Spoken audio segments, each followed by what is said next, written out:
Salut, c'est Trado, je suis content de vous retrouver pour la mise à jour de l'indice parisien. Bon, alors au registre des bonnes nouvelles, l'objectif haussier de ceux qui ont entrepris le trade haussier proposé par le Gap, c'était la semaine dernière, a été touché. Je vous rappelle ce dont il s'agissait à l'époque.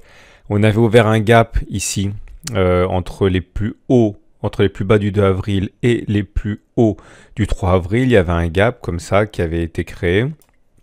Et l'objectif, dans ces conditions, était d'acheter au plus proche du gap et viser un objectif correspondant à la distance parcourue avant le gap, que l'on aurait reporté par-delà le gap, comme ça. Donc on prend la distance parcourue avant le gap et on reporte ça par-delà le gap. Ça donnait un objectif qui a été rallié vendredi pile poil. Donc ça c'est la bonne nouvelle. Malheureusement à titre personnel, vous le savez, j'ai pas pris ce trade parce que j'étais plutôt baissier.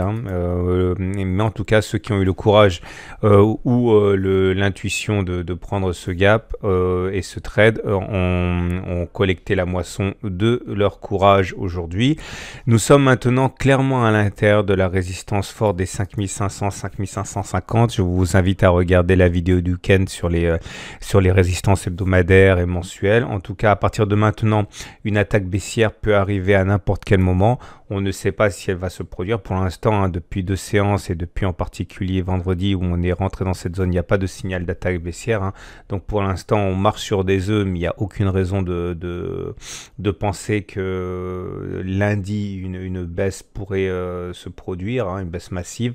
Bien au contraire, c'est plutôt haussier. Vous remarquerez également au passage que nous sommes sur un chandelier qui termine plutôt dans le tiers haussier. Ça aussi c'est encourageant. Donc voilà, malgré le fait que nous soyons dans une zone à risque, il n'y a pas pour l'instant de signe évident d'attaque baissière. La séance également haussière de ce vendredi était annoncée, on va dire entre guillemets, par la configuration Arami haussier confirmée. Ça s'appelle un swing side up. Bon ben voilà, même si il pouvait apparaître comme délicat de parier sur la hausse, alors même qu'on était dans une zone de résistance, eh bien les signaux haussiers ont produit leur effet, et encore une fois malgré le fait qu'on soit dans une zone de résistance.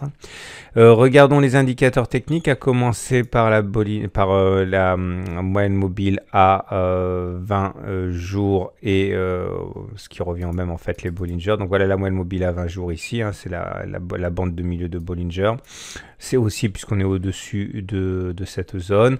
Si on met la moyenne mobile à 7 jours, on voit qu'on est également au-dessus. Ça joue un rôle de support de toute manière, généralement. Donc la tendance est très très très haussière. Nous avons au niveau des autres indicateurs techniques ici des éléments qui également militent pour une continuation de la hausse. Le MACD, mais on l'a déjà dit jeudi, nous a proposé un non-croisement haussier, c'est-à-dire que le MACD a fait mine d'aller croiser son signal et il est reparti vers le nord. C'était un signal haussier, c'est qui explique d'ailleurs la séance de hausse de vendredi. Le momentum est au-dessus de 0, le RSI au-dessus de 50. Bon bref, il n'y a aucun élément ici qui laisse envisager une fin de hausse ou une attaque baissière. Les indicateurs nerveux sont toujours aussi, que ce soit le CCI qui est positif, le MACD 0 qui est au-dessus de son signal. Donc voilà, je vous dirai de toute manière quand j'aurai un signal baissier, mais pour l'instant tout ce que je vois c'est une continuation sur l'impulsion des précédents signaux haussiers que l'on a eu. Pour l'instant ça reste haussier. Voilà, on termine avec l'Ichimoku comme d'habitude. Et l'Ichimoku est également aussi, je vous rappelle qu'on est au-dessus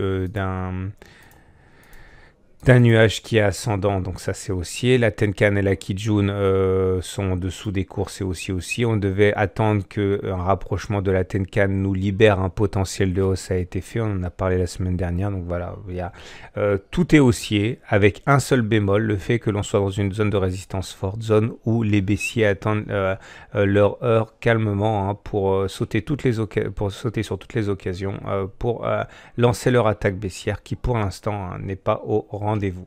Voilà, je vous souhaite une très bonne journée, je vous dis à demain pour la mise à jour.